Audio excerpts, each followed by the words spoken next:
태블릿 PC 위조, 계약서 위조에 대해서 이야기해 보도록 하겠습니다. 저희가 5월 29일자로 보도했던 내용이 있습니다. 이 태블릿 PC 계약서가 정상적인 계약서가 아니다. 혹시 검찰 내지 특검 측에서 이 사건의 어떤 방향을 잡기 위해서, 소위 말해서 끼워 맞추기 위해서 인위적으로 법원에 증거를 제출한 과정에서 뭔가 마사지를 한 것은 아니냐, 위조를 한 것은 아니냐라는 의혹을 그동안 미디어워치 측에서 보도해 왔고 또 제기를 해왔던 사안인 것입니다. 여러분들께서 혹시 잊어먹으실 수도 있을 내용들을 차근차근 한번 되짚어 드릴 텐데요. 이게 바로 그 자료입니다. 재판부에 SK텔레콤이 자료를 제출했어요. 이것이 태블릿 계약서다라고 해서 제출했고, 변호인 측에서 4월 29일에 확보를 했습니다. 복사를 해서 받아봤더니 조작의 냄새가 솔솔 풍기다더라 라는 것이죠. 뭐 이거는 여러분들 많이 보셨지만은 어떤 페이지는 사인을 이렇게 하고 어떤 페이지는 사인을 이렇게 하고 어떻게 사인이 제각각일 수 있느냐, 이거 납득하기가 어렵다. 서명이 제각각인 점, 이거 뭔가 냄새가 난다 라는 점이 있었고요. 또 제출 서류가 예를 들어서 본인이 가입하면은 이걸 내야 되고, 대리인이 가입하면 요거 내야 되는데 어떤 서류는 여기에 맞고 어떤 서류는 저기에 맞고 제출한 서류마저도 엉망진창이었다. 이거 가입 요건에 어긋날 수밖에 없는데, 그리고 그 별표 표시된 필수 기재사항은 당연히 적어야 되는 건데 그거 안 적으면 가입 내지 뭔가 서류 처리가 안 되죠. 그런데 SK텔레콤에서는 이게 됐다는 거예요.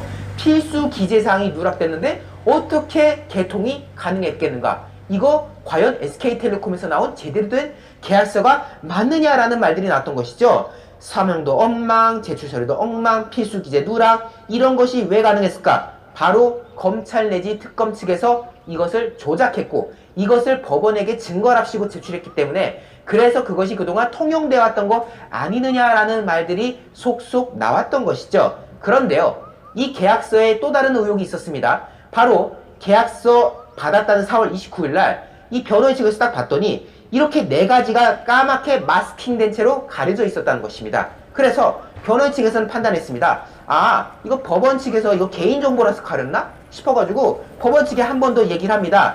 가리지 않고 다시 복사할 수 있게 해달라 라고 요청을 했고 법원이 여기에 응했습니다. 그래서 최근인 5월 25일에 이걸 다시 복사했는데 보십시오. 여전히 지금 몇몇 것들이 가려져 있지 않습니까? 주민 내지 법인등록번호, 그리고 예금주 내지 카드주의 주민등록번호 등 2군데가 여전히 까맣게 마스킹되어 있던 것이 확인됐던 겁니다. 그래서 변호인 측에서는 이게 이해가 안 되는 거죠. 가리지 말아달라고 해서 법원에서도 오케이 했는데 여전히 가려져 있다.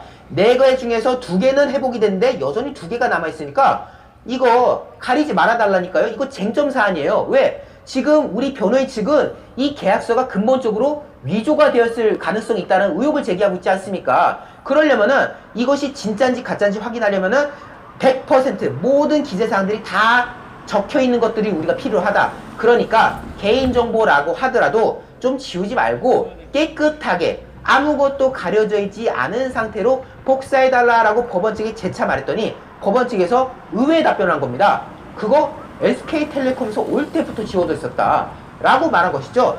그 지워진 거 우리가 지운 거 아니야. SK텔레콤에서 원본 계약서라고 제출할 때 애초에 지워진 채로 왔어 라고 말한 거죠. 여기에서 아차 싶었던 겁니다. 민간 기업이 검찰이나 수사기관에 이걸 제출할 때 자기들이 멋대로 가려서 낼 수가 없는 거거든요. 검사 출신 변호사가 말했어요. 이런 경우가 한 번도 없다. 개인정보라고 하더라도 수사를 위해서는 모두 공개해서 제출하는 게 원칙인데 민간기업인 SK텔레콤 차원에서 일부를 가리고 그걸 냈다? 이거는 정말 말도 안 되는 일이다 라고 말했고요. 변희재 대표 고문도 말했죠. SK텔레콤 특히 통신사지 않느냐. 통신사라면은 여러 범죄 사건에 있어서 통신기록 조회라든가 여러 부분이 있기 때문에 수사기관하고 협조한 부분이 많을 텐데 어떻게 서류를 제출해야 되는지 뻔히 알 것이다. 가리지 않고 원본 그대로 수사기관에 제출해야 된다는 거는 SK텔레콤이 당연히 알 것인데 어떻게 특정 정보를 지우고 서류를 제출하는 것이 말이 되는 것이냐 라는 말들을 쭉 했던 것이죠. 그런데요, 여기에 대해서 몇몇 분들이 이렇게 말할 수도 있어요. 아, 혹시 SK텔레콤 그 서버 자체 그 태블릿 계약서가 이 서버에 저장되어 있지 않겠습니까? 그 저장되어 있는 서버상에 애초에 까맣게 지워져서 저장됐나? 그래서 SK텔레콤이 그 까맣게 지어진 걸 원본이라고 해서 제출한 것일까? 라고 생각할 수도 있겠지만은 그거는 원칙적으로 불가능하다. 일부 항목을 까맣게 지운 채로 저장한 일은 애초에 없다라고 말하고 있는데요. 통신업계 관계자가 또 이렇게 말했던 겁니다. 신규 계약서를 스캔해서 본사 서버에 전송할 때는 어떠한 표기도 가필하지 못하도록 되어 있다. 즉 인위적으로 무언가를 가린 채로 SK텔레콤 통신사 측에 보낼 수가 없다. 본사에 저장된 원본 계약서에 검은색 마스킹이 되어 있을 가능성은 제로다. 확실하게 말하고 있습니다. 원본 계약서에 뭔가 칠해져 있을 거는 불가능한 일이다라고 말하고 있는데요. 이게 무슨 말이냐면요. 제가 그래픽으로 보여드릴게요. 여러분들 통신사 가가지고 휴대폰 예를 들어서 계약을 한다 칩시다. 개통을 하면요. 이름은 홍길동, 주민번호는 뭐다, 그리고 연락처는 뭐다, 그리고 뭐 어느 은행으로 이체할지 뭐 이런 거 다 적지 않습니까? 이거 할 때요. SK텔레콤 서버에 원본 그대로 그냥 그걸 보낸다는 거예요. 원본 그대로 보내야지 이게 상식인 거죠. 왜냐면은 나중에 SK텔레콤에서 이 계약이 제대로 됐는지 그걸 또 확인하는 차원도 있고 나중에 이것이 또 수사기관에 보내질 수 있는 그런 가능성도 있기 때문에 이 계약서 자체는 깨끗하게 보내줘야 되는 것이 맞는 건데 지금 새길로 빠져나오는 말들이 뭐냐? 혹시 이게 가려져서 보내졌나? 이 말하는 거거든요. 아니라는 거예요. 처음 가입하면은 그냥 깨끗한 그 상태로 서버에 저장되지 이런 식으로 몇몇 부분 가려가지고 서버에 보관된다? 이거는 있을 수 없는 얘기라는 것입니다. 그런데 지금 SK텔레콤이 보내준 내용대로라면 이게 지금 됐다는 거거든요? 불가능한 게 지금 됐다고 말하는 거니까 말이 안 되는 거다. 그리고 공교로운 게 무엇이냐? 3년 반 전에 특검 측, 검찰 측에서 2017년에 김한수 전 행정관을 불러서 조사를 했었는데 진술 조서에 보니까 이런 계약서가 첨부되어 있었다는 거예요. 그때도 마찬가지로 주민 내지 법인 등록번호 그리고 예금주 내지 카드주의 주민번호가 검게 칠해져 있었다. 그래서 미디어워치 측에서 뭐야?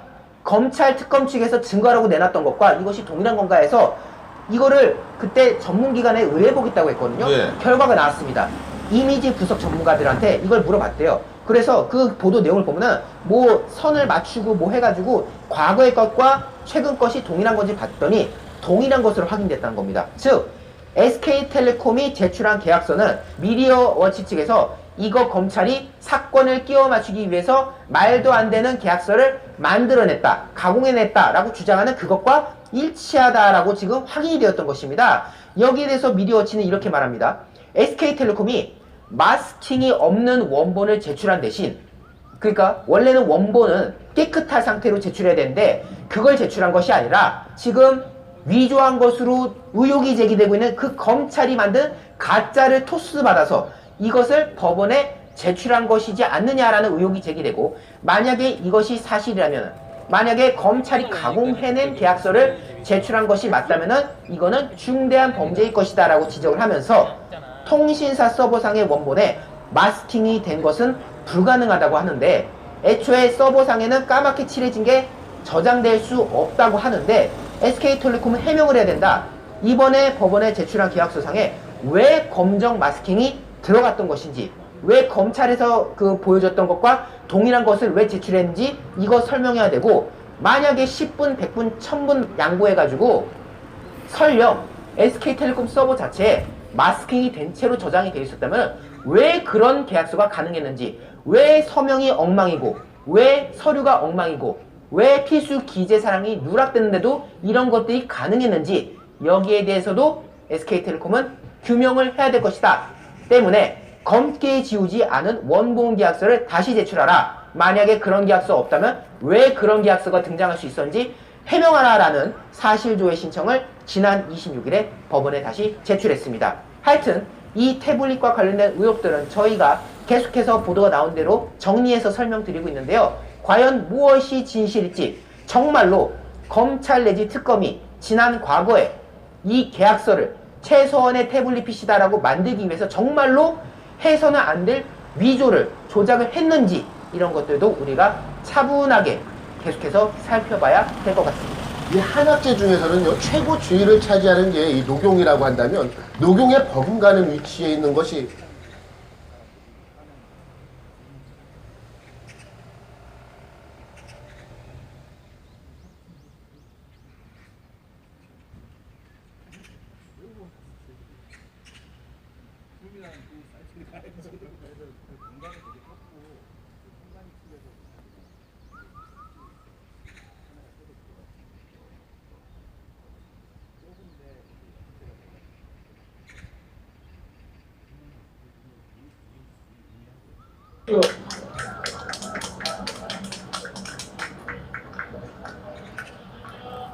안녕하십니까. 저는 평범한 대한민국의 대학생입니다. 제가 이 자리에서 제 의견을 말하기 아직 교훈과 지식이 부족.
요즘 부정선거에 대한 이슈들이 있고 해서 공성감TV의 성북구 개표 장관인 4월 15일자 영상을 유심히 살펴보았었습니다.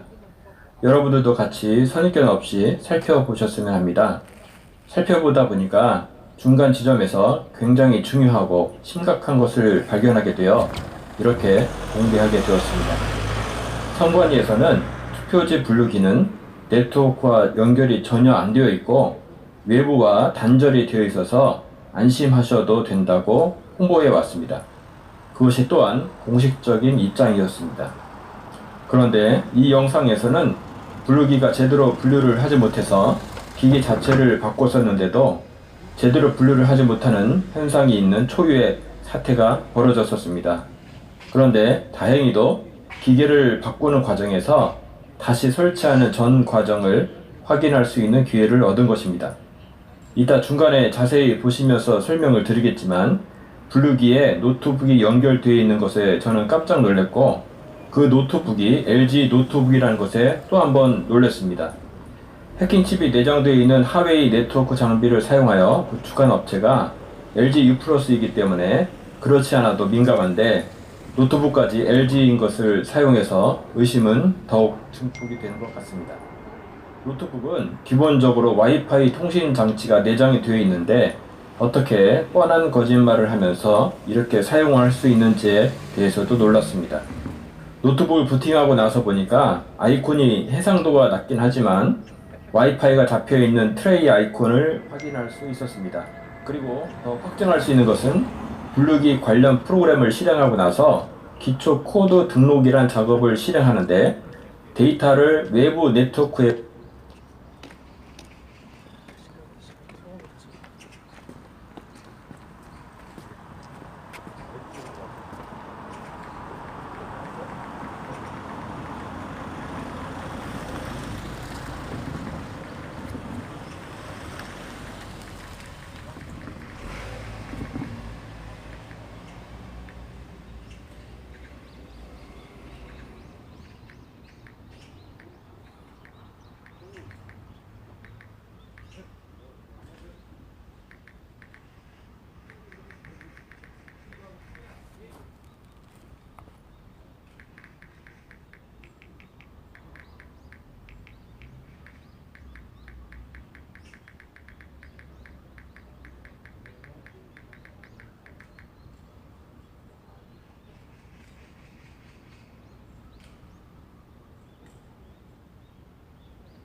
구해서 가지고 오는 장면도 포착이 되었습니다. 이것은 명백한 선관위가 선거법을 위반한 사항입니다. 자세히 같이 한번 보시겠습니다. 그거는 다음에 할 거고요. 여기서는 그거 안 한다고요. 그래서 뭐 기계를 확 쳤거든요. 선생님, 저희 이거는 기계가 근데 저 봤는데 지금 묶음이 있었잖아요. 네. 근데 한 묶음이 위에만 이렇게 돼 있고 정확히 돼서 그러니까 지금 이거 여기만 그런 게 아니라 딴 데도 그래요. 그래서 기계가 좀 어저께 저희가 최종 모니터까지 다 했는데 잠시만요. 저기 이전 거 이미지 몇 개 비교하면은 이게 몇 번 빠졌는데 저희가 이쪽 업체 측에서 지금 사람이 나오기로 했거든요. 그래서 왜 이유가 뭔지도 알아야 되니까 저희가 그래서 우선 잠깐 여기에다 멈췄다가 사람 오면 이유를 확인한 다음에 저희는 이거는 다 걷어서 여기 놔뒀어요. 네네네. 그리고 이게 문제예요 그러면? 이게 문제죠. 어떻게까지 잘했어요. 저희 선생님 어디 갔지? 선생님 선생님. 선생님 어저께 최종 모니터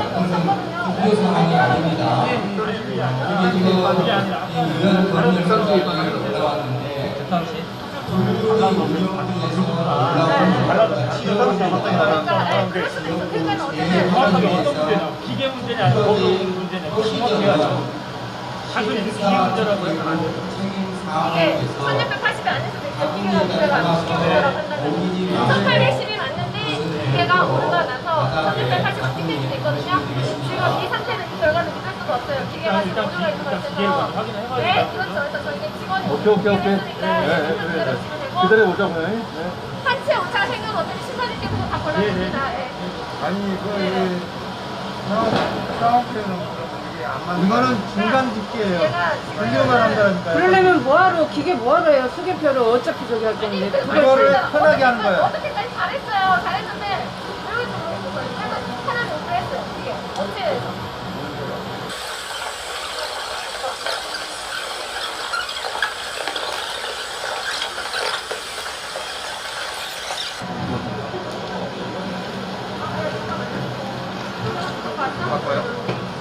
저희가 똑같은 예비 기계가 또 있어요. 이런 사태가 발생이 될 것 같아서 예비를 두거든요. 그걸로 지금 교체를 할게요. 기계만 교체.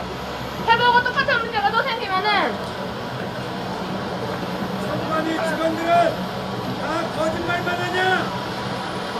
무슨 말이야 좀 깨끗한 것 좀 감아라. 아 뭐야? 렉 걸린다.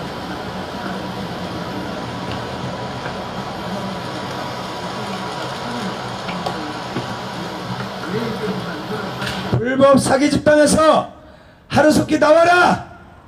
입만 열면 거짓말, 입만 열면 증거인멸, 교사. 이 불법의 집단들, 더러운 집단들에서 나와.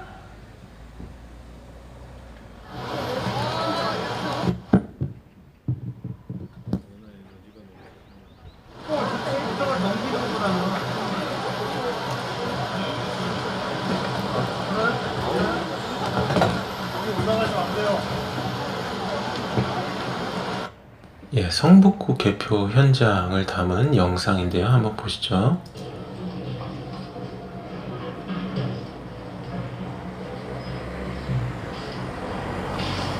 지금 이제 거의 이제 투표가 이제 분류가 됐.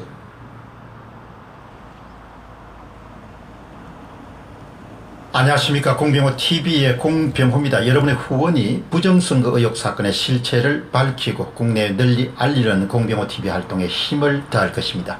방송 시작하겠습니다. 거짓말도 자꾸 하면 거짓말을 하는 사람은 스스로 참말을 하고 있다는 그런 착각에 빠지곤 합니다.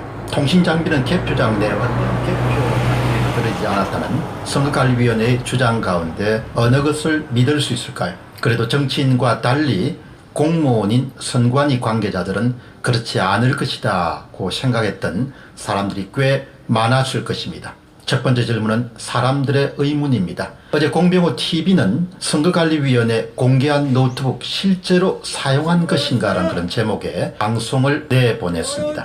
2명의 제보자 의견을 바탕으로 해서 선관위가 분류기 제어용 컴퓨터로 해서 덮개를 떼내고 기자들에게 공개한 2대의 컴퓨터가 실제로는 이번 선거에 사용되지 않았을 그런 컴퓨터일 가능성이 있다는 가설을 소개하고 시청자들의 의견을 구했습니다.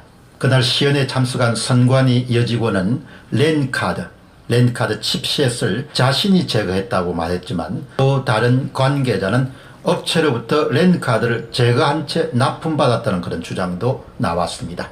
그런데 예상한 바대로 여직원이 직접 랜카드를 떼냈다는 부분에 신뢰를 하기 어려운 사람이 많았습니다. 누보더님은 가세연에서 이미 시연을 했습니다.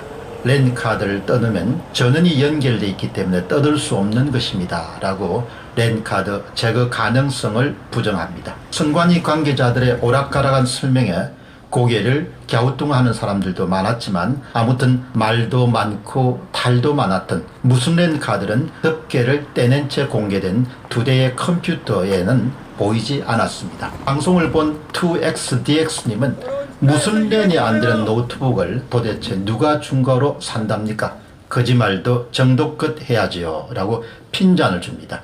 아마도 이것은 개표에 사용된 노트북은 모두 포맷을 한 다음에 중고시장에 팔리는 것을 염두에 둔 그런 발언이라고 생각합니다. 선거관리위원회가 제공한 2대의 컴퓨터 바닥면에는 모두 8개의 나사 구멍이 있기 때문에 이번에 사용된 노트북은 아니라는 주장에 대해서 제이 리님은 제가 소유하고 있는 2018년 15.6인치 LG 글램 노트북에는 하부 나사가 3개에 불과합니다 라고 주장했습니다. 또한 전선위의 참새님은 제 LG 글램 노트북은 뒷면 나사가 4개입니다 라고 8개를 가진 이번에 공개된 노트북의 LG 글램과는 다르다는 사실을 주장했습니다.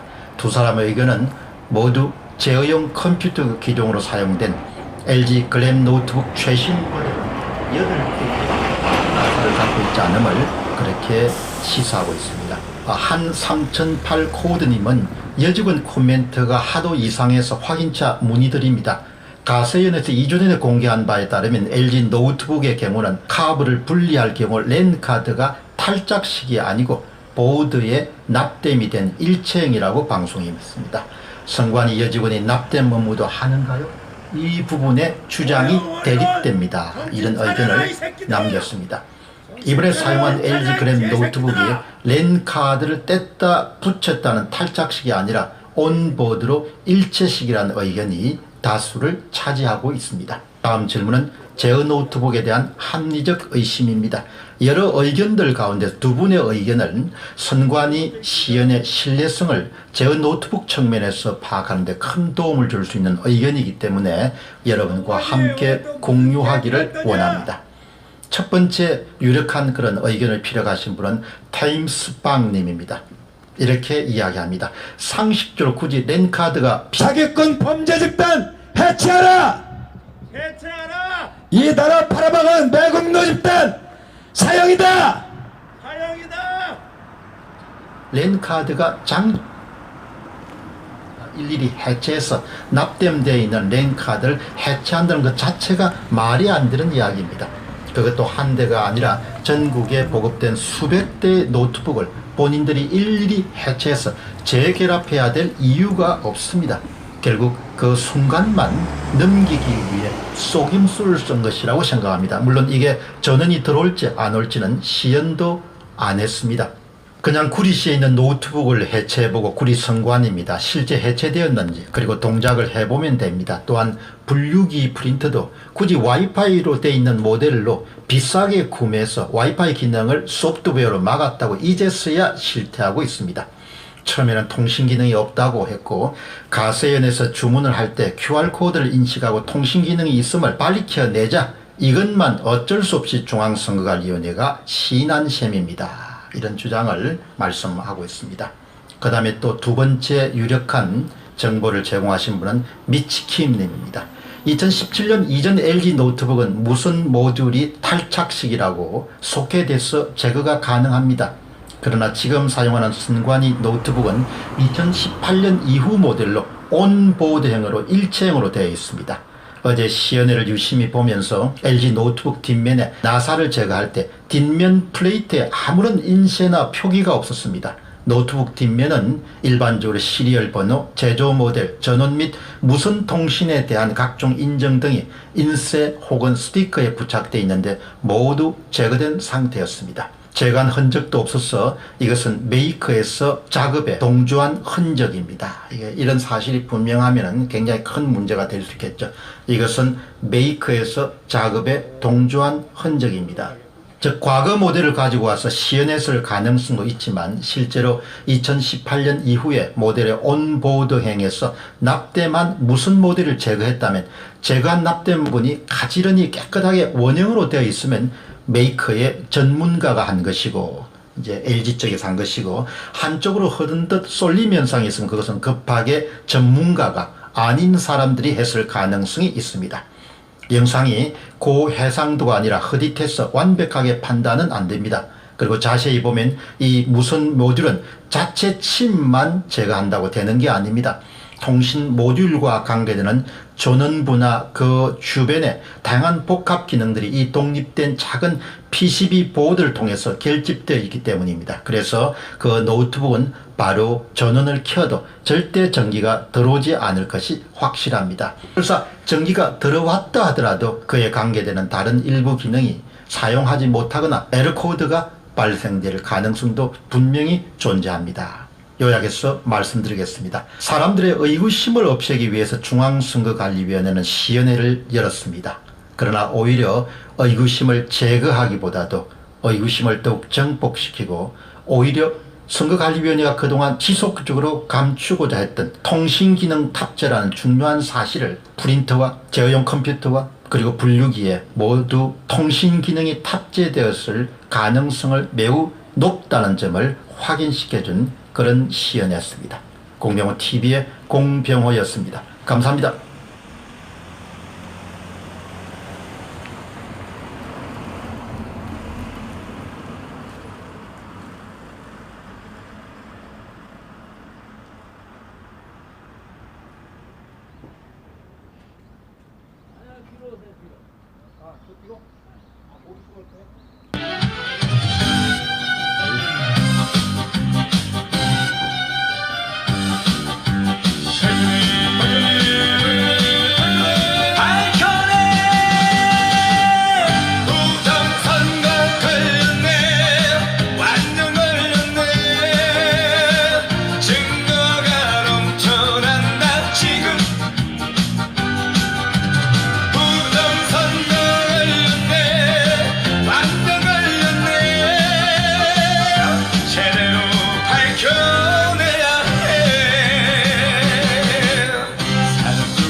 양심 고백해. 양심 고백하세요. 언제까지 그렇게 떳떳하게 그 문을 통과할 수 있겠습니까? 양심 고백하세요.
비난과 변명은 이제 그만해라.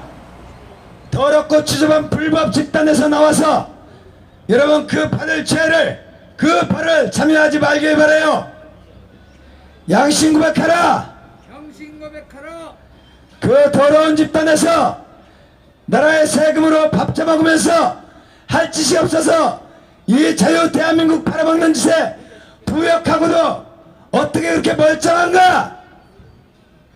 이건 개참 놈들이나 연들이나 주둥아리에 거짓말만 달고 있으니 이 나라가 어디로 가겠는가? 선관위는 해체하라! 해체! 밝혀내 사전투표 비율이 너무 수상해. 국민들이 비율 조사해. 이 정도면 합리적 의심 맞잖아. 선관위는 다시 조사해. 비난과 욕설을 할 게 아니라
범죄 집단 선거인은 해체하라!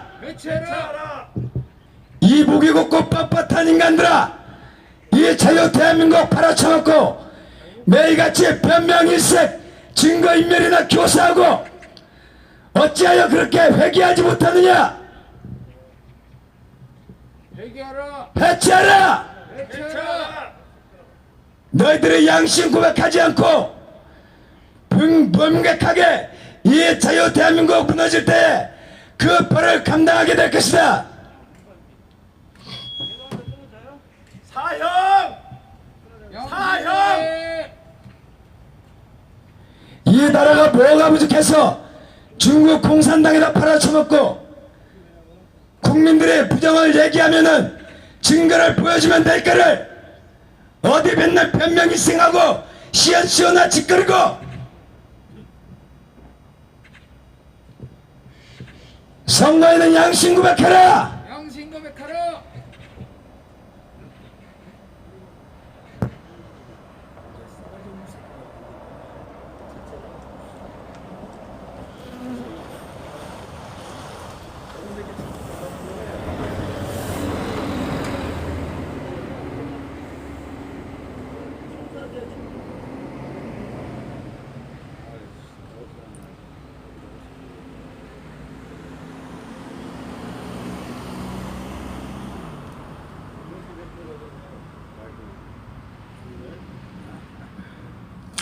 국민 여러분, 선거는 자유민주주의의 꽃입니다. 2019년 1월 문재인 대통령은 중앙선거관리위원회 위원으로 조혜주를 임명하였습니다. 조혜주는 당시 문 대통령의 선거 캠프에서 특보로 활동한 이력이 있습니다. 누구보다도 공정해야 할 선관위의 수장에 대통령의 측근을 임명해 야당은 강력 반발하였습니다. 게다가 선관위 직원의 약 70%가 전국 공무원 노조 소속입니다. 선거를 앞두고 선관위는 허위 장비를 사용하여 LGU+에 사전투표 시스템을 긴급하게 단독 입찰하였습니다. 허위 장비는 백도 등의 보안 문제로 지속적으로 논란이 되어 왔으며 선관위는 LGU+와 서둘러서 계약을 하였습니다. 그 이유는 무엇일까요? 사전투표 4월 10일에서 11일까지 중앙선관위는 관외 사전투표함을 보관하는 곳에 CCTV 설치를 거부하였고 그나마 CCTV가 있던 장소에 신문지로 덮어버리기까지 하였습니다. 그리고 이동할 때 허술하기 짝이 없이 택배함처럼 이동하였으며 선관위 앞 버려진 봉투에서 사전투표지가 갈기갈기 찢어진 것을 발견하였습니다. 사전투표가 끝나고 본투표를 앞두던 시점 정범준은 자신의 유튜브 채널에 더불어민주당 지도부를 맹비난하며 짐승만도 못한 짓을 했다고 언급한 적이 있습니다. 이번 총선에서 더불어민주당 전략기획위원장이었던 이근영은 총선 다음 날인 15일 자신의 페이스북에 선거 예측 자료를 올렸다가 삭제하였습니다. 선거 전에 작성된 자료로 보이는 해당 문건은 선거 결과를 정확히 맞춘 것뿐만 아니라 사전투표 보정법이란 알 수 없는 내용이 언급되기도 하였습니다.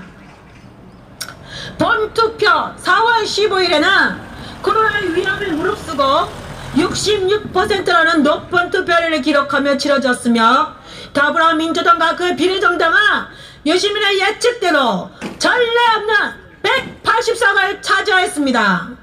하지만 그들의 표정을 보셨나요? 이긴 사람들의 표정이 맞습니까? 정확히 의석수를 예측했던 유시민은 정치 비평을 이제 더 이상 그만두겠다. 선거를 승리를 거했던 양정철을 사퇴하겠다. 이게 정말 이긴 사람들 맞습니까? 그리고 얼마 후 사전투표 결과에서 이상한 점들이 자꾸자꾸 발견되기 시작하였습니다. 수많은 격전지에서 당일 투표 미래통합당이 앞섰지만 사전투표에서 그 결과가 완전히 뒤집혔습니다. 대전 중구, 광원 춘천갑, 서울 광진 을, 안산 단원 을, 심지어 서울의 경우 424곳 동단이 문정 이동을 제외하고 모두 더불어민주당 후보의 사전투표 지지율이 당일투표 지지율보다 높았습니다. 미래통합당이 이긴 강남 등의 지역적 특색이나 후보 간의 경쟁력의 차이가 있음에도 불구하고 거의 모든 선거구에서 민주당의 사전투표 득표율이 당일보다 평균 12% 높다는 것은 통계적으로 불가능한 일입니다. 어떻게 민심이 며칠 만에 이렇게 뒤집힐 수 있을까요? 사전투표에 더불어민주당 지지층이 몰렸다고 하기에는 5, 60대의 사전투표 비중이 너무 높습니다. 게다가 비례정당에서는 미래한국당, 더불어시민당이 미래한국당, 미래통합당이 더불어시민당, 더불어민주당을 앞섰습니다. 세상에 비례는 미래한국당 찍고 지역구는 더불어민주당을 찍는 사람들도 있나요? 몇 명은 있겠죠. 그런데 더 이상한 건 방송사 출구조사입니다. 당일 투표 결과가 아닌 사전투표까지 합산한 결과를 반영하고 있는데 본래 출구조사는 당일 투표만을 대상으로 하고 당일 투표는 분명 미래통합당이 이겼습니다. 그런데 출구조사에서 더불어민주당이 이긴다는 결과를 내놓는다고요? 방송사도 사전투표 보정값을 알고 있었던 건가요? 그리고 사전투표 통계에서 발견되는 이상한 결과, 격전지인 서울, 경기, 인천에서 더불어민주당과 미래통합당의 정당 간 사전투표 득표 비율이 거의 일치합니다. 63.92%, 63.54%, 63.47%, 미래통합당 36.8, 36.46, 36.53. 만지지 않고서야 이런 우연이 생길 수 있다고 생각하십니까? 얘라 이 사기꾼 개자식들아, 선거관리위원회 이 범죄 집단 사기꾼들아, 이 자유 대한민국을 살려내! 후보자의 관내 사전에서 득표율이 거의 비슷하다는 것을 의미하는데, 물론 한두 군데에서만 저런다면 우연이라고 하겠지요. 서울 용산, 서울 종로, 서울 분당갑, 서울 분당을, 인천 남동갑, 서울 송파병, 심지어 인천 연수구에서는 3명 모두가 비율이 같은 기현상이 발생하였습니다. 더불어민주당 정일영, 미래통합당 민경욱, 정의당 이정미 모두 0.39, 0.39, 0.39. 이렇게 숫자가 이상한데도 의심하지 않는다고요? 요즘 같은 세상에 선거 부정이 어떻게 있을 수 있냐고 말씀들 하시지요. 요즘 같은 세상이니까 선거 부정이 더 일어날 수 있는 것입니다. 한국산 전자개표기 득표수 이어 투표수까지 조작 관여. 이라크 정부 한국개표기 부정선거 핵심 지목. 한국산 전자개표기 조작 가능성 해외에서 시끌시끌. 미국 한국산 전자투표기 사용 말라 공고의 경고. 한국개표기 이라크 국회에서 25% 부정 당선시켰다. 이뿐만이 아닙니다. 부정선거 분야의 세계적인 전문가 월터 미베인 교수가 논문을 발표했습니다. 그것도 4차례나요. 한국의 2020년 국회의원 선거 사기. 사전투표에서 받은 득표가 비정상적이며 전체 득표의 7%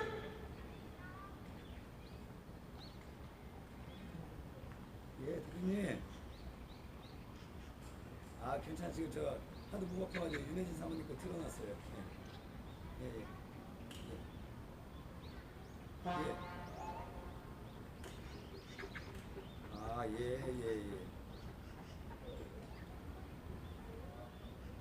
대표님이 알았어.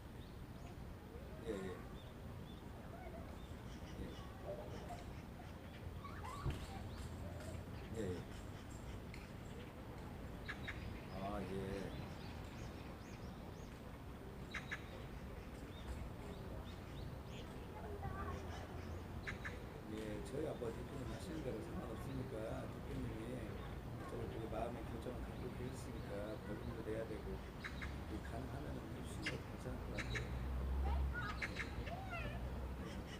아니, 저한테 안 물어보셔도 돼요. 대표님이 하시면 저 무조건 꼴이야.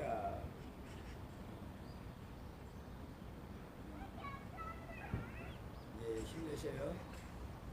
예. 라는 수치로 보인다고 밝혔습니다. 그는 이미 2009년 이란 대선을 비롯해 많은 선거의 부정을 통계만으로 밝혔습니다. 그가 대한민국 총선 통계 결과를 보고 뭐라고 하는지 아십니까? 대한민국은 민주주의가 발전된 나라인 줄 알았는데 와우! 이런 건 처음 본다! 그럼 왜 사전투표에만 문제가 있는 것처럼 보이는 걸까요? 개표기로 조작하려던 당일투표도 만졌을 텐데 현재는 사전투표 용지에만 있는 QR코드가 당일투표에 없어야 합니다. 법에서는 분명 막대 모양의 바코드만 허용한다. 선거법 제151조 사전투표 용지와 관련해 투표용지에 인쇄해야 되는 일련 번호는 바코드 형태로 표시해야 하며 막대 모양, 바코드에는 선거명, 선거구명 및 관할 선거관리위원회명을 함께 담을 수 있습니다. 그런데 선관위는 법도 어겨가며 무리해서 QR코드를 사용하였습니다. 지난 29일 민경욱 의원의 신청으로 인천 연수을 선거구에 대한 증거보전을 집행하였습니다. 선관위 판사 요구에도 비례투표지 제출 거부. 이 정도면 의심을 넘어 확신해야 하는 거 아닙니까?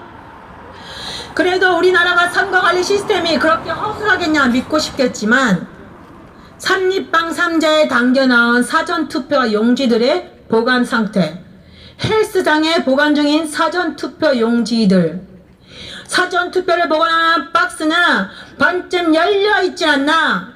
이건 구멍이 빵빵 뚫려 있었습니다.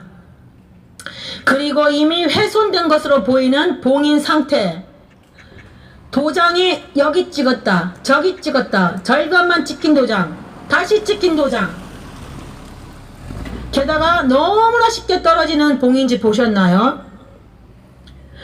외국에서는 봉인지를 뜯고 나면 파란색, 빨간색으로 봉인지 훼손이 눈으로 확인은 가능합니다. 하지만 이 봉인지는, 대한민국 봉인지는 포스트잇처럼 떼어도 표시가 나질 않습니다. 이게 봉인지가 불량이라서 그럴까요? 선관위에서 흔적이 남지 않는 비잔류형 봉인지를 사용하였습니다.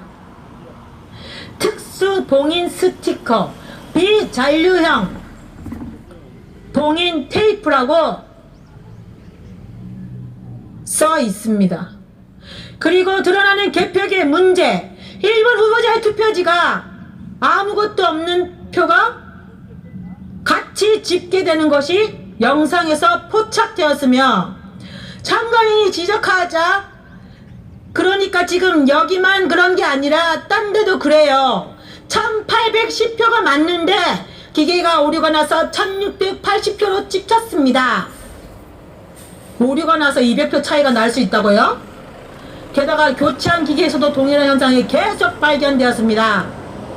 그리고 성북구 각 개표 현장 영상에 포착된 영상에서는 사전투표 용지가 풀이 붙은 것처럼 붙어 있었습니다. 어떻게 투표 용지끼리 붙어 있을 수 있습니까? 그런데 서로 붙어 있는 투표 용지는 과거 통합진보당 비례 후보 선출 과정에서도 전례가 있습니다. 김선동, 뭉텅이 투표용지 풀이 살아난 것일 수도? 라고 답변하였습니다. 그리고 여백이 거의 없이 발견된 사전투표용지도 있습니다. 사전투표용지는 현장에서 인쇄해주기 때문에 여백이 틀어질 수가 없습니다. 저런 여백 용지는 대량으로 칼질한 경우에만 발생합니다.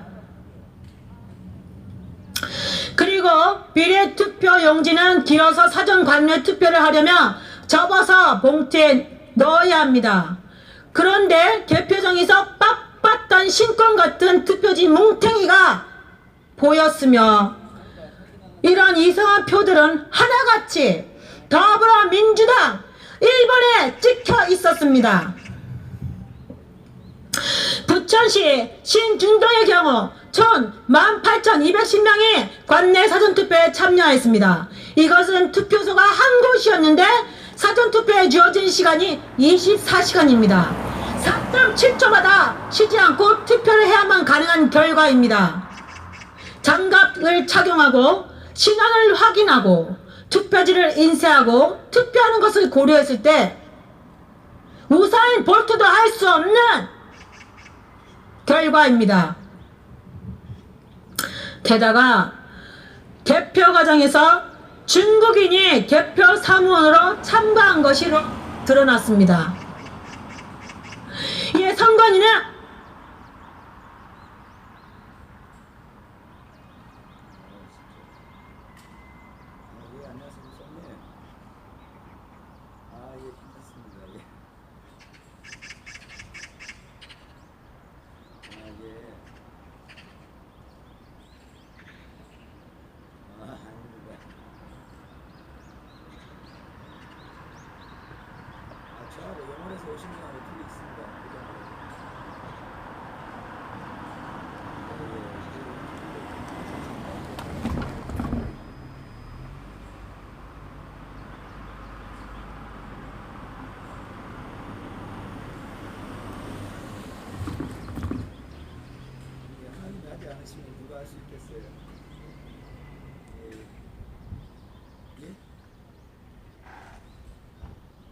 예, 그럼요, 당연하죠.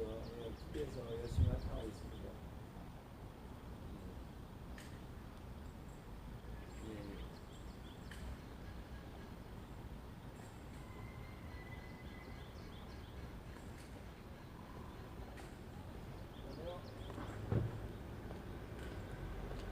저 김기현 대표 저 계좌가 공성강 TV에 가면 거기에 찍혀 있어요.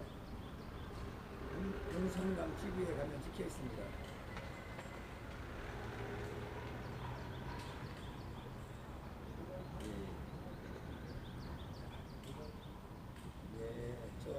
저 목사님 저 지금 시위 중이라 전화기로 해서 송출하고 있으니까 전화 통화 오래 못합니다.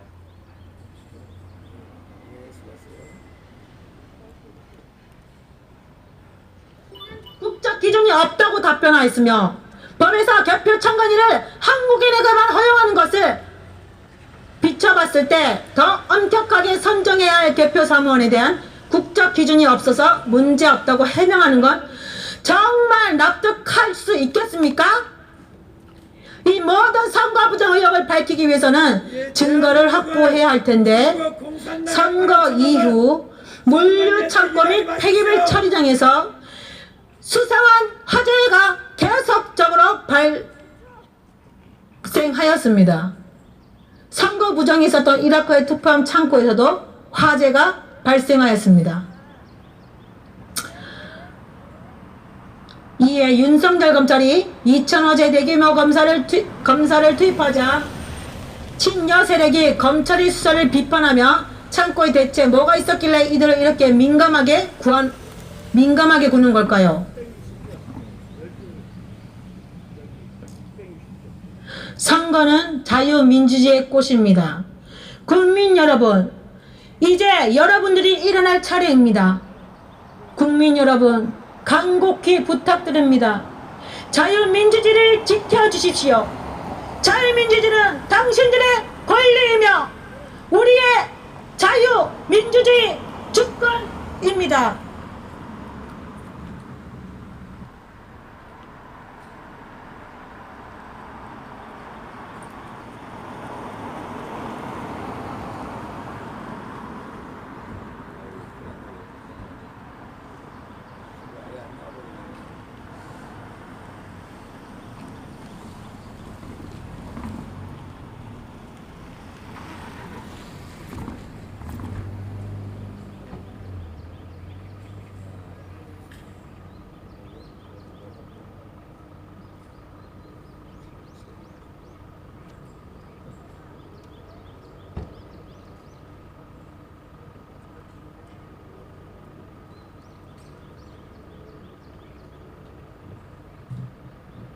나라를 위해 세워놨더니 이 대한민국의 번영을 위해서 공정하게 일꾼을 뽑으라고 세워놨더니 불법 사기나 치고 그렇게 많은 불법들로 이루어지고 조작질에 변명에 시연시오에 너희들의 도대체 정체성은 뭐야?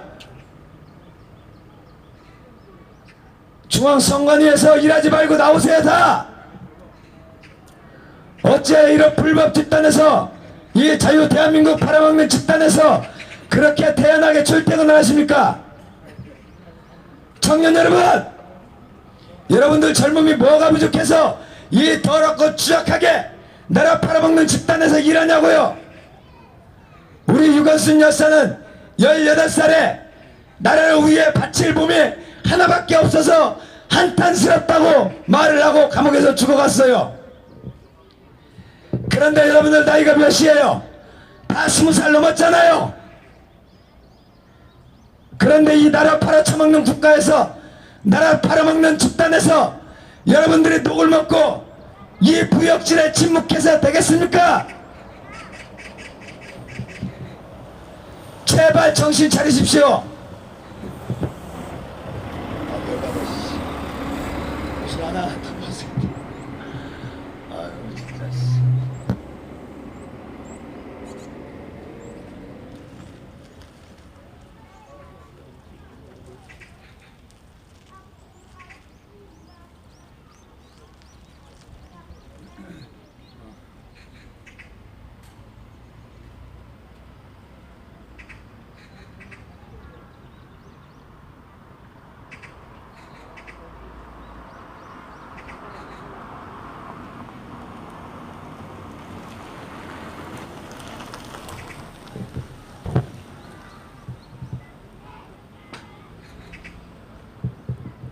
중앙선거에는 지금이라도 총선 무효를 선포하라. 이 나라를 팔아먹은 죄는 중국 공산당의 이 자유 대한민국 팔아쳐먹은 부역자 짓은 결코 가벼운 죄가 아님을 기억하라. 거기 선생님이 더러운 집단에서 나오세요. 이 집단에서는 직원들에게 가르치는 게 다 거짓말만 가르치고 핑계만 가르치고 변명만 가르칩니까? 분명히 예고하는데 이 중앙선거관리위원회 일하면서 지금 침묵하고 있는 자들은 이 자유 대한민국이 새롭게 건국되었을 때 반드시 그 심판을 면하지 못할 것입니다. 또 이 나라가 전복된다 할지라도 여러분들의 죄는 여러분들 자녀들과 그 모든 가족들까지 반드시 피하지 못하고 받을 것입니다. 양심 고백하고 그곳에서 나오세요. 양심 고백하러.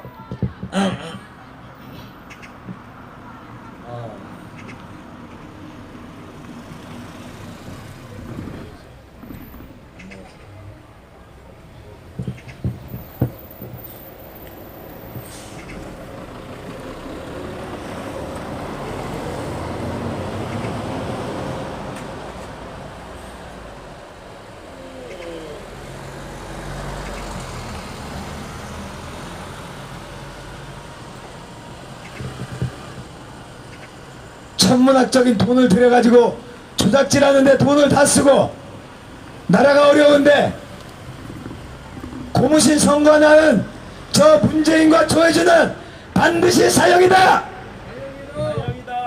여러분 그곳에서 일하지 마요. 나라 팔아쳐먹은 이 매국노 집단에서 중국 공산당에 팔아쳐먹은 부역자 집단에서 일하지 마세요. 여러분 용기 내고 결단 내서 총선 무효 선포하고 이 비리를 알리세요.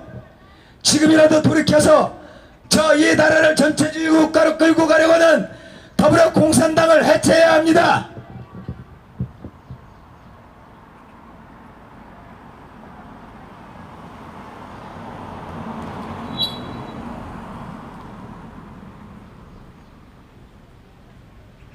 중앙선거에는 천문학적인 국가 세금을 들여서 나라 팔아쳐먹는 부역자냐?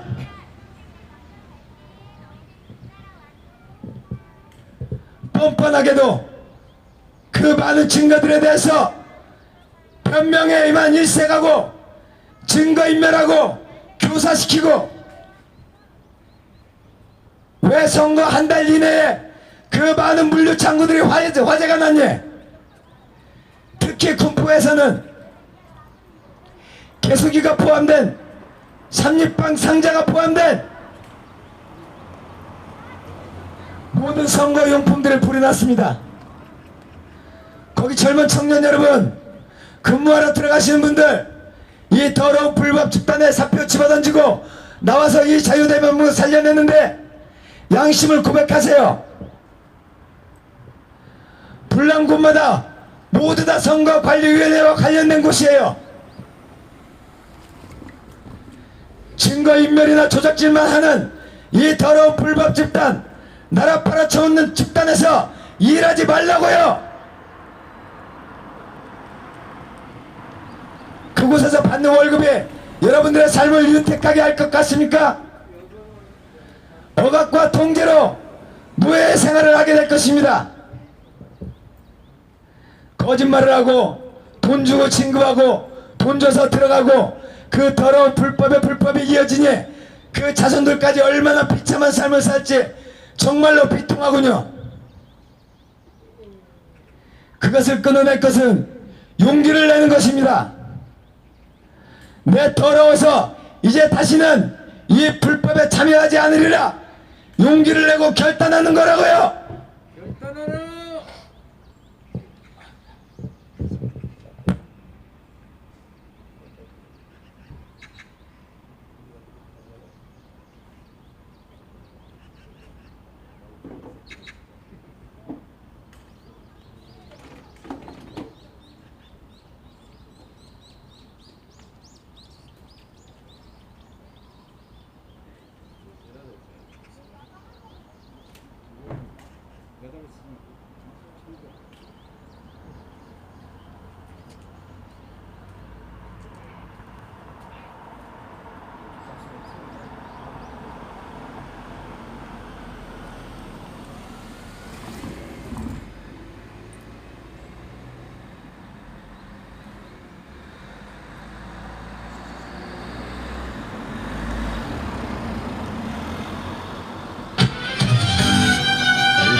제대로 하는 게 없어요.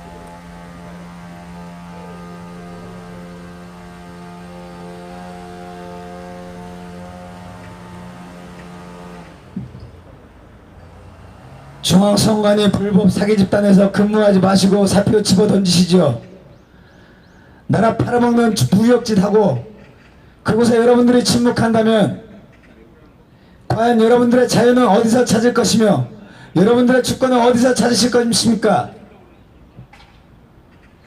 일을 해야 할 곳이 있고 하지 말아야 할 곳이 있습니다.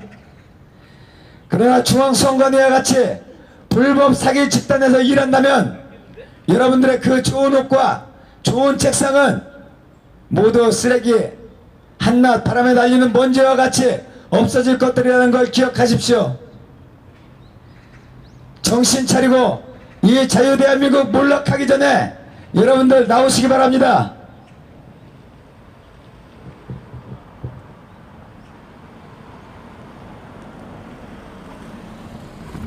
이 불법의 증거들이 차고 넘치는데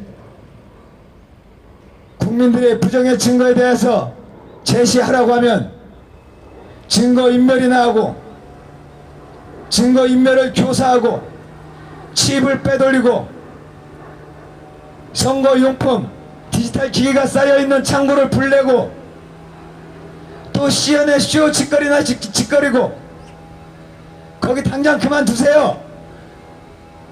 이 자유 대한민국을 팔아쳐먹는 이 부역자 집단에서 여러분들 함께 그 죄에 참여하지 마시란 말입니다. 자존심도 안 상하십니까? 이 젊음을 이 더러운 집단에서 허비하지 마시기 바랍니다.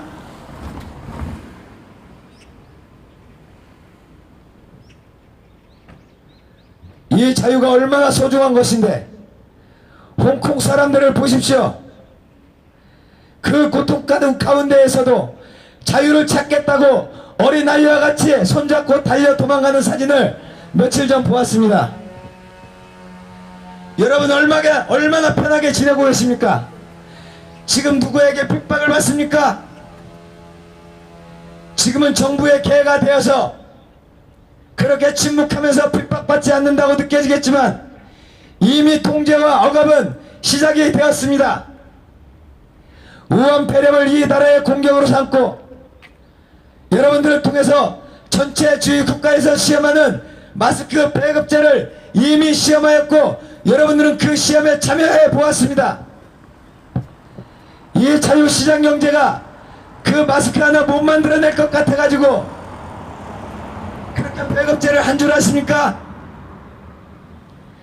마스크 공급업체에 결탁을 하여서 자기들의 뱃속을 채우는 그런 불법 짓거리를 짓거린 것이 저 정부입니다. 자유시장 경제에서는 수요가 많으면 가격이 오를 것이고 당연히 여러 군데서 공급을 하게 되어 그것을 맞추는 것이 순리입니다. 그러나 그 자유시장 경제에 경제를 옥죄이고 자신들의 배를 채우기 위해서 또 사회주의 국가의 경제 모델을 테스트하기 위해서 마스크 배급제를 시행하였던 것을 왜 모르십니까? 여러분들의 불법 조작으로 4.15 총선에 대한 침묵으로 더욱더 심해질 것입니다. 선관위 직원들은 모두 사퇴하라! 사퇴하라! 사퇴하라! 쓰러지겠네 완전. 막 지금 허리가 여기 배에 붙은 것 같고 배가 등짝에 붙은 것 같고. 끊어질 것 같아. 앵콜 한번 더 하겠습니다.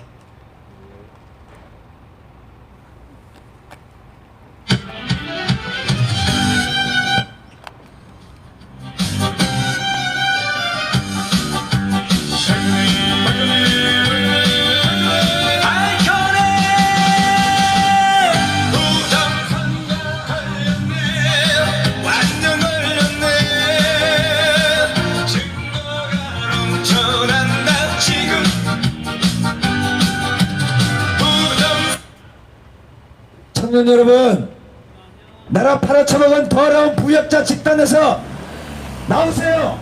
여러분들의 자유를 위해, 여러분들의 후대와 가족들의 자유와 번영을 위해서 그 더러운 불법 집단에서 나오십시오. 여러분들의 결단으로 이 자유 대한민국이 살아날 수 있습니다. 억압과 통제에서 부역자로 살아가지 말고 노예로 살아가지 말고 자유를 찾고 자유를 누리며 자유의 권리를 여러분 스스로 지키십시오. 4.15 총선은 너무도 많은 부정으로 저질러졌습니다. 이 부정의 증거들에 대하여 여러분들이 찾아보지 않는다고 애써 외면하려 해도 그것은 결코 없어지지 않습니다. 여러분들의 자유를 위해, 여러분들의 가족들 앞에 떳떳하기 위해서 여러분들은 결단하시고 용기를 내어 양심 고백하십시오.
대기업의 집단에서 받을 죄와 벌은 너무도 큽니다.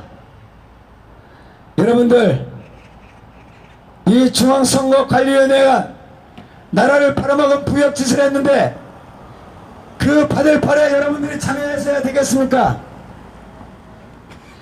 그 부역짓에 여러분들이 침묵해서야 되겠습니까?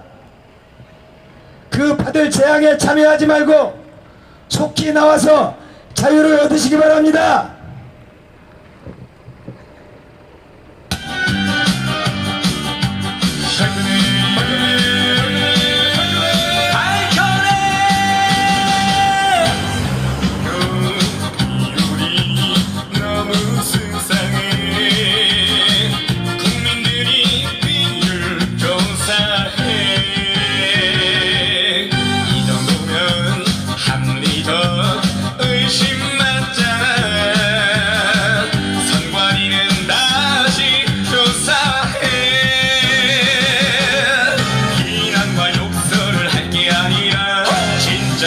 선관위를 해체하라! 조혜진은 나와서 국민 앞에 섰고 대제하라! 중국 공산당의 이 자유 대한민국 팔아쳐먹은 조작선거 지시한 조혜진은 사형이다!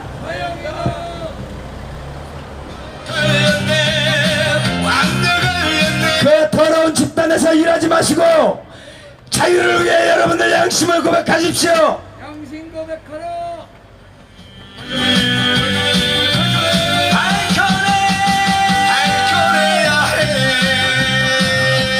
조혜진은 이 자유 대한민국을 지켜라. 국민 앞에 나와 섰고 대제하라. 조혜진 사형이다.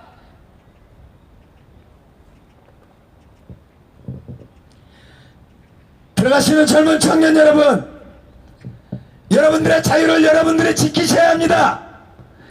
이 불법 집단, 나라를 팔아쳐먹은 부역자 집단이 받을 그 무서운 벌을 여러분들이 참여하지 마시고 그 더러운 죄에 참여하지 말고 나와서 여러분들의 자유를 얻으십시오. 여러분들의 용기와 결단이 여러분들을 자유롭게 하고 여러분들의 가족들을 지키고 여러분들의 자녀들을 지킵니다. 조혜주에게 죽음을 조혜주에게 죽음을 나라 팔아쳐먹은 매국노에겐 사형이 정답이다. 조혜주에게 죽음을 아우 옆구리 아파.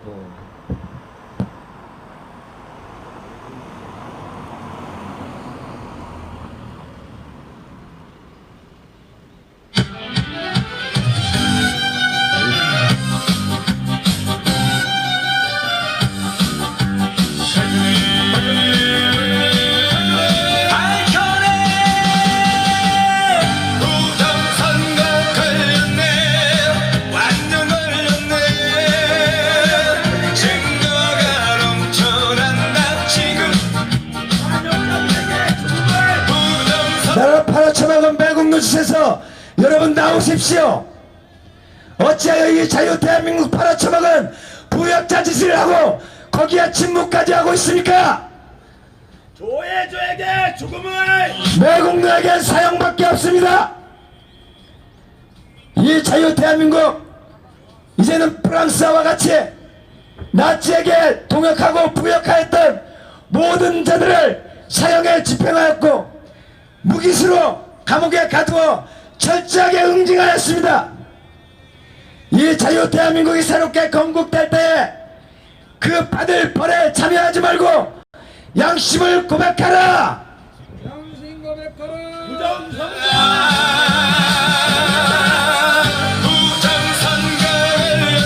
저 청사 어린이집의 저 어린아이들을 보십시오.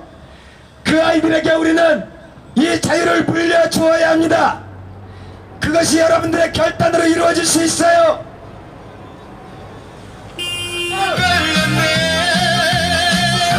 제대로 밝혀내야 해.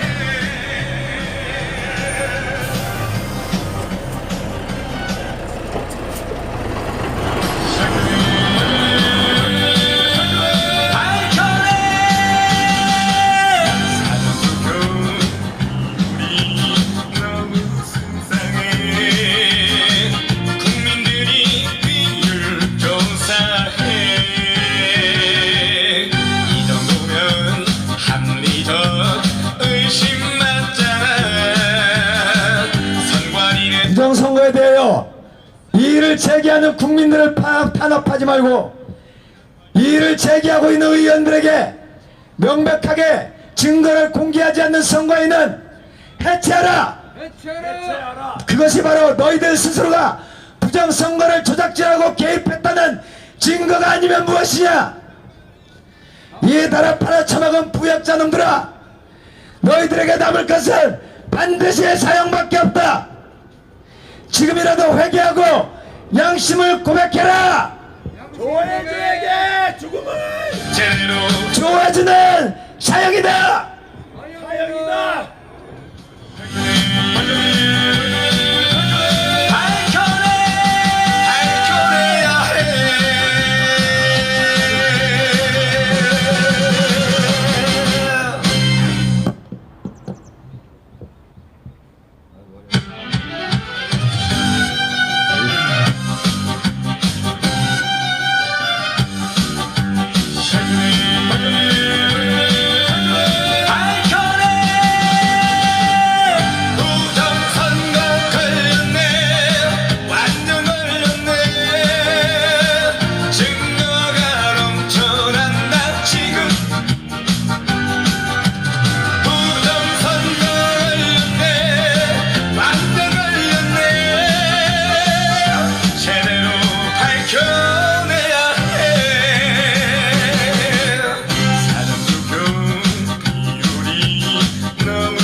걔 학교 다닐 때 공부 잘했어. 공부를 잘한다 라는 문장을 영어로 한번 말해볼까요?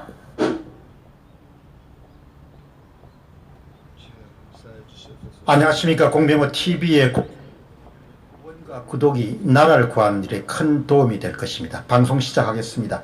2020년 2월 26일 날 한 커뮤니티에 중국 공산당이 조선족 등 한국어 구사가 가능한 중국인들을 대거 동원해서 인터넷상의 여론을 조작하는 방법으로 대한민국 정치에 개입해 그들이 주장하는 친준 세력이 집권하는 데 유리하도록 공작해왔다, 이런 주장이 등장하면서 온라인상으로 뜨거운 논란이 일었던 적이 있습니다. 이런 주장을 음모론적 시각으로 바라볼 수 있지만 상대방이 저희나 동기라는 측면에서 보면 한국 정치에 중국이 영향력을 행사하려는 것은 그렇게 놀라운 일은 아닙니다. 중국 입장에서 보면은 자국 이익을 극대화하기 위해서 한국 내 친중 세력을 지원하고 여세를 몰아서 친중 정권을 수립하는 것은 그들의 국익에 부합하는 일입니다. 따라서 그들은 오랫동안 그런 노력을 해왔고 이런 노력들의 결실이 문재인 정부 들어서 크게 효과를 발휘하고 있지 않느냐, 그런 판단을 저는 갖고 있습니다. 그렇기 때문에 한국의 보통 시민들도 문정부가 들어서서 문정부의 집권 기간이 길어지면서 중국이 한국에 미치는 영향력을 피부로 체감하기에 이르게 되었습니다. 바로 그 절정 가운데 하나가 4.15 총선의 중국 개입설입니다. 질문은 중국의 전력입니다. 중국의 대만 정치 개입은 중국 스파이 왕 리창이 2019년 11월 호주에 망명 신청을 함으로써 낱낱이 세상에 드러나게 됩니다. 스파이 왕 리창은 중국은 2018년 11월 대만 지방선거에 개입하였고 여세를 몰아서 2020년에 조혜주는 나와서 이 모든 부정에 대하여 해명하라! 나라 팔아쳐먹은 부역자는 사형이다! 사건이 밝혀지자마자 우아오시의 대만 외교부장은 과거 의혹이 무성했던 중국의 대만 침투 공작을 확인해 주었습니다. 그러나 2019년 11월 29일 날 대만 빈과일보와의 인터뷰에서 이렇게 이야기했습니다. 검정적인 방식이든 인터넷 공격을 통한 것이든 간에 과거 중국이 대만에 침투하려 한다는 여러 추측, 나라 팔아먹은 부역자는 사형이다! 사형이다! 이 자유 대한민국을 살려내라! 사형이다! 이렇게 이야기했습니다.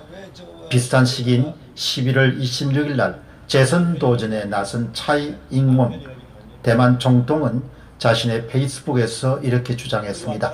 중국의 대만 선거 개입과 대만사의 침투는 시시각각으로 존재하는 일이다. 이렇게 강조한 바가 있습니다. 이미 중국의 호주 정치에 참여한 것은 여러 건의 그런 보도를 통해서도 확인할 수 있습니다.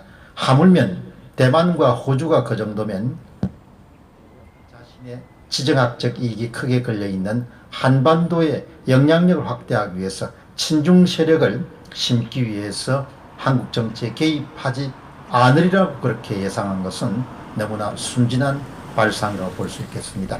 에포크 타임즈는 2020년 3월 3일 날 중국 공산당이 외국 선거에 개입하는 수법 5가지를 소개한 적이 있습니다.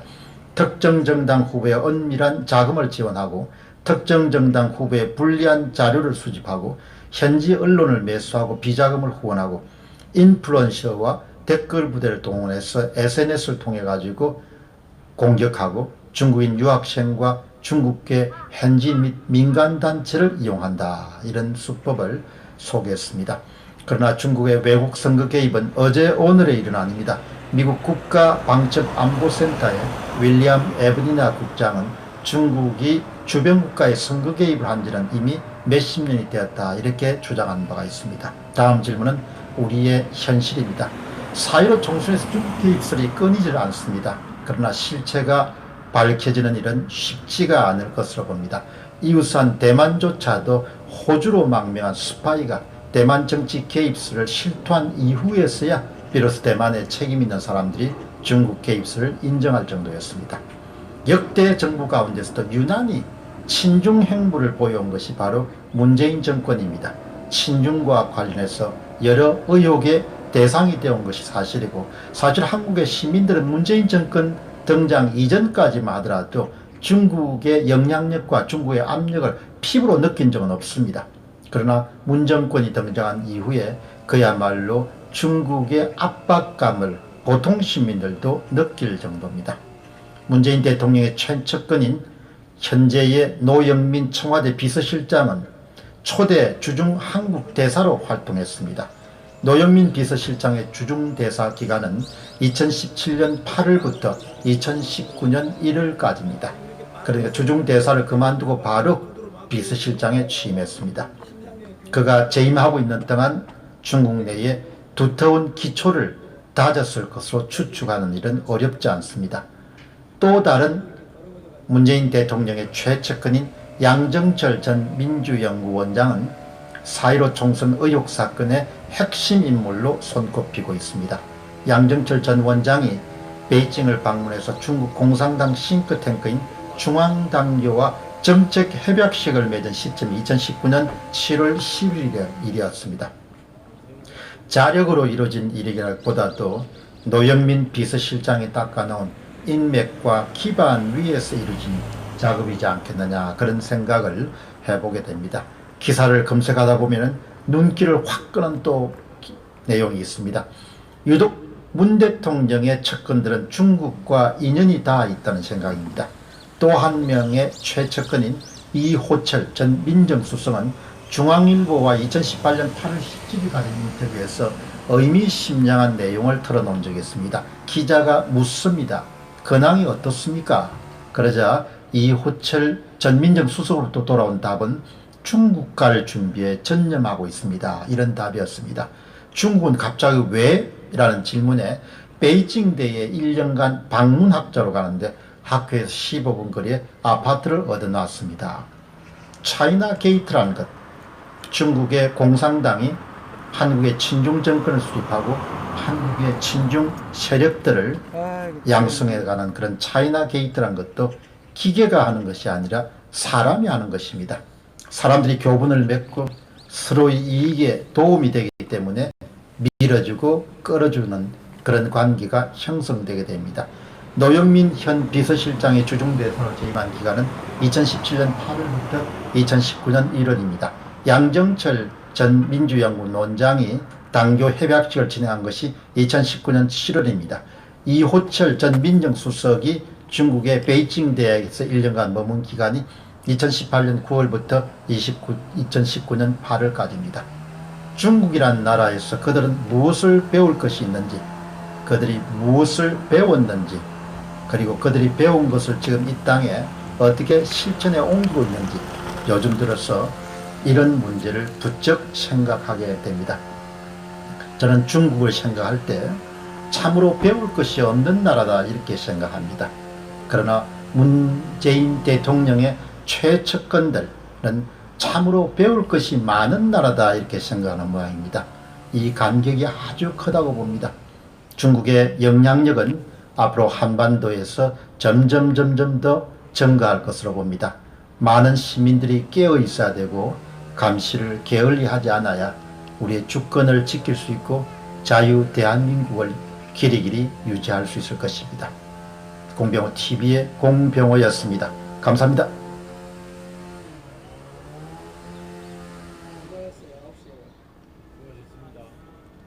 수고했습니다.